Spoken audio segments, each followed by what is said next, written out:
The $1,000,000 question is, what makes a narcissist so successful at deceiving everybody?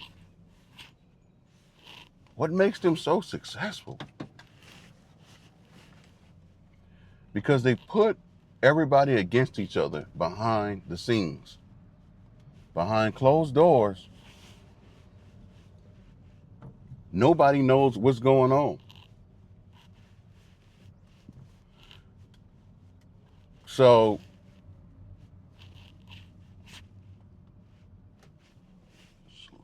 let me go this way. So they'll tear up one person, abuse them psychologically or physically or both, or emotionally, and the victim never says anything to anybody. They keep it to themselves, especially if they're males. Most males ain't gonna be like, man, this woman took all my money, took my house, I'm sleeping in the car, took my kids from me, gaslit me, did everything under the sun. And now I'm an emperor. I'm the emperor with no clothes. Stripped you. Took all your shit from you.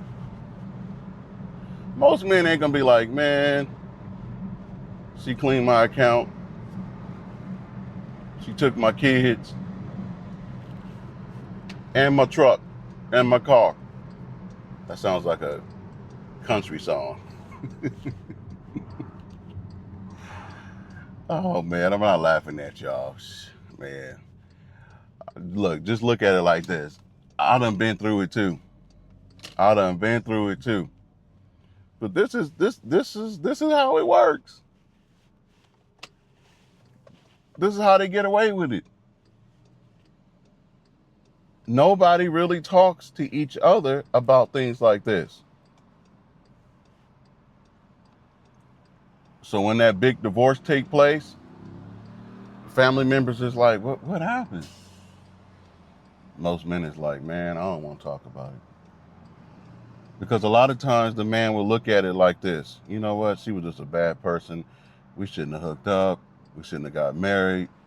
Bop, bop, bop. And they chalk it up like that.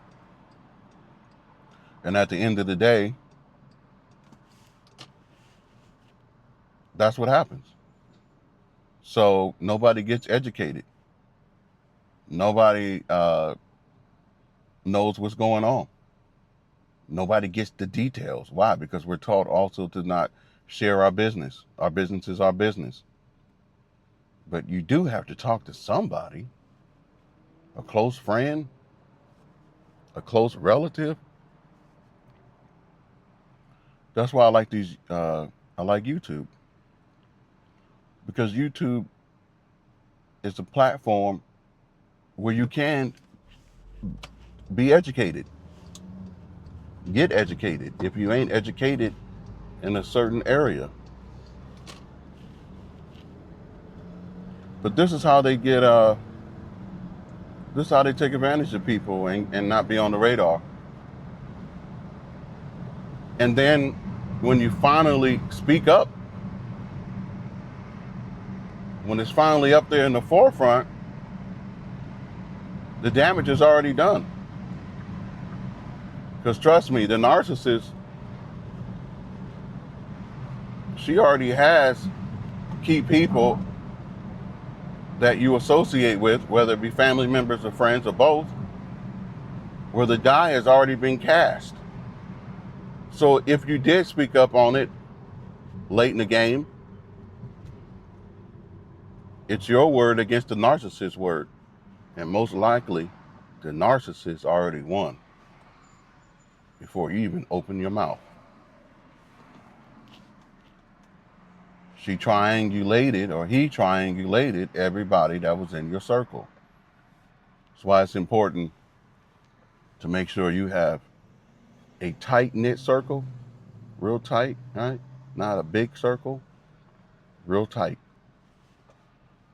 And do the vetting before they even get in your circle.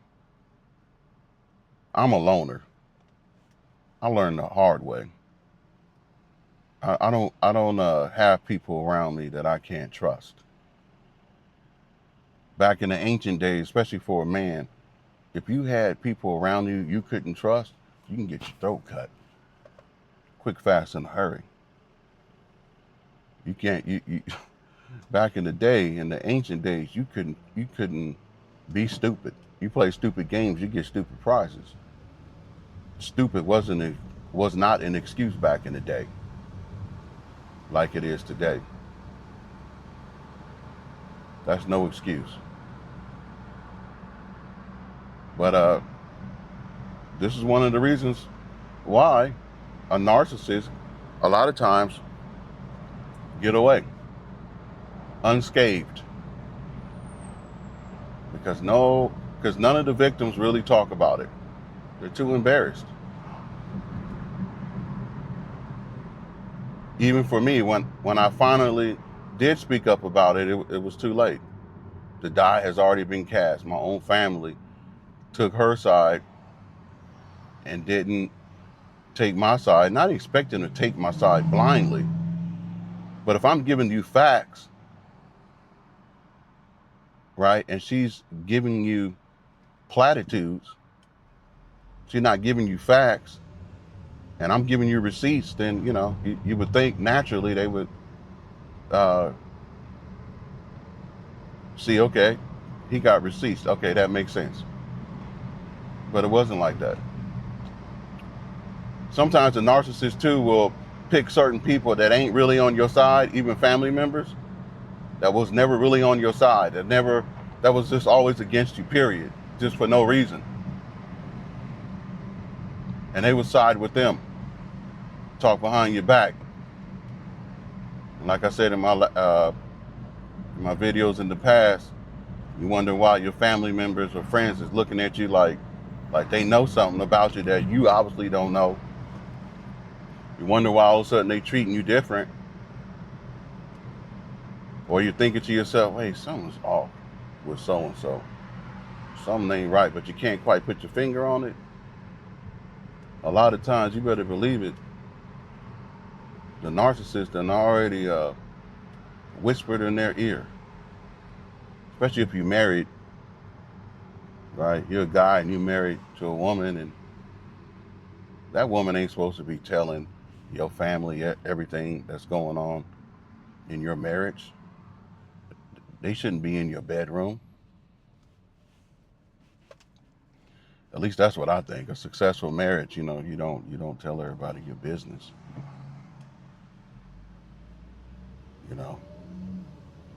But that's just me. The narcissist operates in the dark.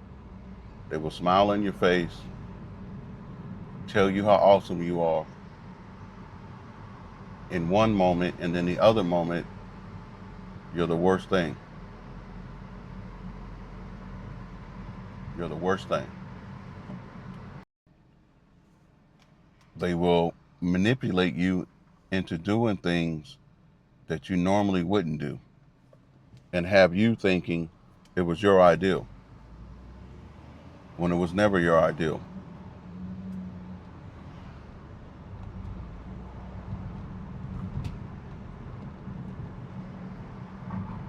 And later on in life, you'll realize, damn, that wasn't my ideal. What got into me? I can't believe I did that. The narcissist is also very petty. You may have made a mistake with them in something, and they never really bring it up so that you can rectify it. They will do something behind your back without you knowing about it, and you not even knowing why they did it. Things will come up missing. Why? Things will come up missing that's yours. And why is that? Because you may have said something smart to them, or um,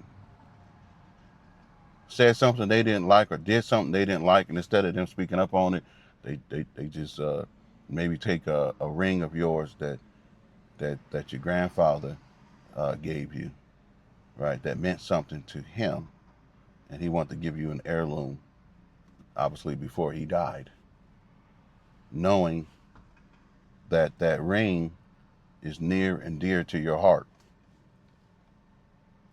They will take that and either destroy it or hide it from you or sell it. That's how they move.